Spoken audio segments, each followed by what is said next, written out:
এখানে আরেকটা কথা জানিয়ে রাখি যে অনেকে বলছেন যে 18 বছরের বেনিফিটের যে বঞ্চনা আছে সেটা মিটবে কিনা। তাদেরকে জানাই যে হ্যাঁ, মিটে যাবে।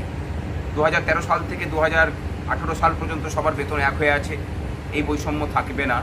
এবং আমরা এখানে আরেকটা ইন্টারেস্টিং বিষয় যে এই যে জবাব আমরা দিচ্ছি সেখানে শুধুমাত্র নোশনাল নয়, বরং 1/1/2006 থেকে অ্যাকচুয়াল এফেক্ট দাবি করেই আমাদের জবাব দেওয়া হচ্ছে।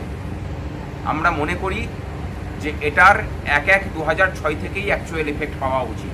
এর ফলে কি হবে না, যারা পুরানো শিক্ষক আছেন, যারা 2006 সালের আগে থেকে চাকরি করছেন বা 2006 সালে যারা যোগদান করছেন, যাদের বেতনটা তখন ছিল পে ব্যান্ড 2F এবং 2600 টাকা গ্রেড পে, তাদের বেতনটা শুরু হবে পে ব্যান্ড 3 3600 টাকা গ্রেড পেতে। যারা ট্রেন্ড অবশ্যই তাদের।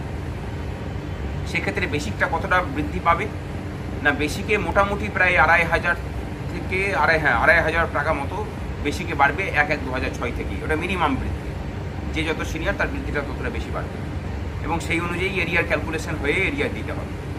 আমরা নোশনালের সাথে সাথে এখন এই মামলাটাকে অ্যাকচুয়াল এফেক্টের দাবিতে পরিণত করছি। একটা কথা দিচ্ছি, এই মামলা জিতবো আমরা। তাতে সরকার যদি সুপ্রিম কোর্টেও যায়, এই মামলা বেশি সময় লাগবে না, মামলাতে জয় আমাদের হবে। সাথে থাকুন, পাশে থাকুন এবং যখন প্রাথমিক শিক্ষক এবং শিক্ষার স্বার্থে রাস্তায় নামার ডাক আসবে, রাস্তায় নামার জন্য সবাই মানসিকভাবে তৈরি থাকুন। হয়তোবা সেই ডাক খুব শিগগিরই আসতে চলেছে। শুভরাত্রি।